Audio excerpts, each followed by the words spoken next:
Hello, bon je vous introduis cette nouvelle vidéo chez moi avec une luminosité pourrie, désolée mais c'est le matin et on est en hiver.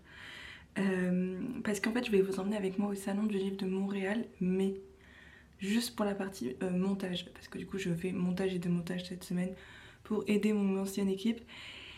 Et du coup, je vais vous montrer un peu ce que c'est les coulisses d'un salon du livre juste avant son ouverture. Je pensais que ça pourrait vous intéresser un petit peu. Donc ce sera pas un très très long vlog parce que vous allez le voir déjà, je suis même pas sûre d'avoir le droit de venir avec la caméra. Mais bon, j'ai un backup, j'ai quelqu'un qui me soutient, donc ça devrait le faire. Mais voilà, j'espère que ça va vous plaire, que ça va changer un peu des autres vidéos que vous pouvez voir sur ma chaîne. Et puis let's go. Alors c'est parti pour la visite un peu du salon. Je voulais vous montrer à quoi ça ressemblait quand on arrivait. Vous pouvez le voir, il y a pas mal de cartons, pas mal de choses qui traînent un peu partout, ce qui est normal, puisqu'on venait d'arriver, tout le monde venait d'arriver, chaque maison d'édition est arrivée le même jour, donc c'est-à-dire le mardi pour préparer les stands, sortir les cartons. Là je vous présente Jean-Baptiste qui s'occupe de toute la partie salon, logistique, etc. pour Madrigal Canada. Je vous ai montré un petit avant parce qu'après vous aurez un après pour voir la différence, à quel point ça change vraiment de ouf avec tous ces cartons, etc. Là c'était la pause du midi, on était en charge d'aller chercher du café. Oui, parce qu'il faut du café. Donc voilà, vous voyez tous ces cartons de partout, d'absolument partout, dans toutes les allées. C'est très drôle à voir. Et avec pareil les tapis pour mettre qui seront également installés sur les stands. Je voulais ensuite vous montrer un petit coup le stand là du côté de Gallimard Jeunesse parce que ça appartient à Madrigal Canada. Et enfin la partie où j'étais le plus souvent, donc c'est-à-dire la littérature de genre. Donc vous voyez le bazar que c'était de sortir tous les livres. Vraiment c'était un calvaire. Surtout que là c'était la partie policier, on n'y connaissait rien du tout. Du coup moi c'est le pôle dont je me suis plus occupée, la partie romance. Même si vous me connaissez ici, c'est parce que ce dont je lis le plus, mais je suis limite celle qui en lit le plus. Alors que je suis qu'à 2 par mois. Là c'est ma partie préférée bien sûr avec toute la SFFF. Thomas, vous l'avez vu, qui est le libraire qui est spécialisé en SFFF. C'est lui qui a fait toute cette commande, il adore ça.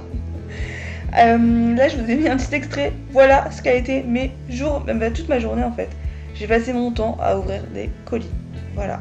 C'était toute ma journée. Vous voyez, il y a des moments, en fait, ça c'est des rajouts qui ont été faits à la suite de la grosse commande. Donc en fait, c'est possible, comme ça m'est arrivé plusieurs fois dans cette vidéo, que y a des moments où il y ait qu'un seul livre dans un carton. Je me suis trouvé un peu l'air con au tout début, je sais pas si vous avez vu, où j'ai sorti un petit imagier sonore ou je ne sais quoi en jeunesse là, dans un carton si gros. What the fuck. Mais voilà un peu à quoi s'est résumée toute ma journée. Et ensuite, j'ai voulu vous faire un petit tour du stand une fois terminé. Donc voilà, beaucoup mieux avec toute la partie poche qui est au fond, Babel, j'ai lu, etc. Là, c'était donc la presse Fides, pour ceux qui connaissent un peu plus les éditions québécoises. Et puis notre partie fétiche qu'on a terminée, donc avec toute la partie SFFF encore une fois.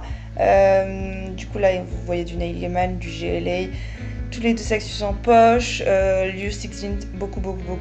Tout ce qui touche à Silo, le petit carré romance. Et là une autre partie avec beaucoup de SFFF. Je vous dis, en fait cette année ils n'ont jamais autant misé sur la littérature de genre et la littérature de l'imaginaire, donc c'est trop chouette. J'espère vraiment que ça va se vendre pour montrer à quel point c'est une littérature qui se lit de plus en plus.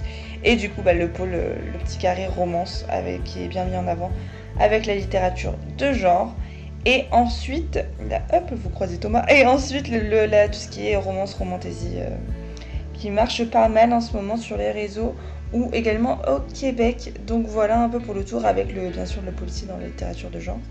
Mais voilà, c'est ce dont je vous parlais tout à l'heure, la partie manga tout à l'heure qu'on a vu qui était vide et maintenant qui est complètement rangée. Donc ça change du tout au tout. Et puis une dernière partie où je voulais vous montrer un peu, puisque c'était là où il y aura les scènes pour Montréal. Bon, on est le lendemain du salon du livre et je m'excuse parce que j'aurais pas fait autant de plans que ce que j'espérais.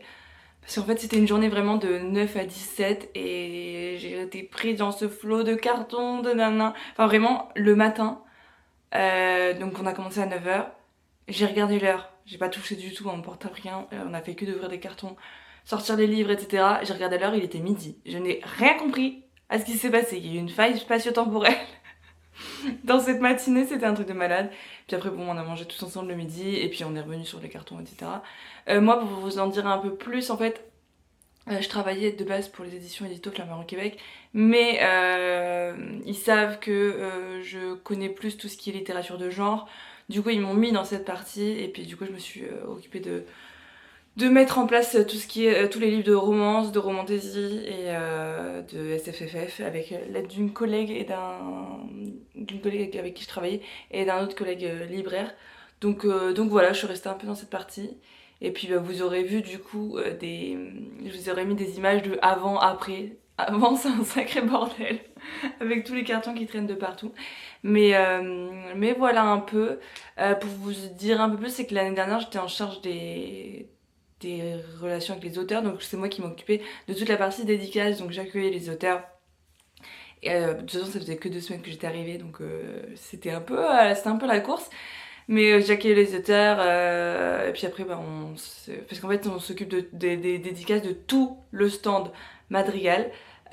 Donc aussi bien, je m'occupais pas que de Édito et Flammarion Québec, je m'occupais de toutes les maisons d'édition qui sont sur place. Donc c'est une sacrée organisation parce que par exemple le vendredi, samedi, dimanche, bah il peut y avoir jusqu'à 7, 8 dédicaces en même temps. Donc normalement on est aidé d'une autre personne. Du coup bah cette année c'est ma remplaçante qui reprendra le flambeau et du coup j'ai montré un peu tout ça à la personne qui allait l'aider hier et puis voilà. Comme ça vous aurez vu, ce serait une toute petite vidéo, hein, je suis désolée, mais vous aurez vu un tout petit peu les coulisses si vous vous demandiez à quoi ça ressemblait avant l'ouverture d'un salon. Et puis moi après là j'y retourne, j'y vais pas la semaine, parce que bah je pense que je suis assez occupée avec les vidéos etc. Mais j'y retourne du coup ce dimanche pour le démontage, donc c'est la même chose, sauf qu'on remet les boîtes les cartons dans les boîtes. J'ai juste hâte de voir un peu comment ça va se vendre dans la partie genre, parce que c'est la première année en fait où ils font vraiment une partie littérature de genre. Donc et il y a eu beaucoup de commandes en SFFF, donc je trouve ça génial. Mais j'espère que les gens vont suivre et que bah, pour montrer à quel point les gens se sont mis à lire de la littérature de genre et pas seulement de la littérature blanche. Voilà, ça aussi ça fait du bien de s'en rendre compte avec les yeux. Parce que je vous dis qu'il y avait un sacré stock en dessous des tables de tout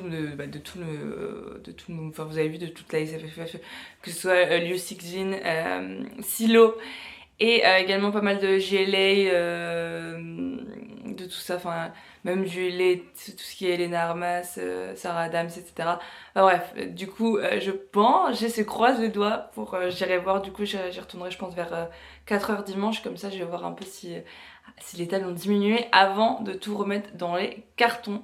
Donc voilà, j'espère que cette courte vidéo vous aura quand même plu et ça au moins je me dis ça change de ce que je vous propose jusque maintenant sur la chaîne.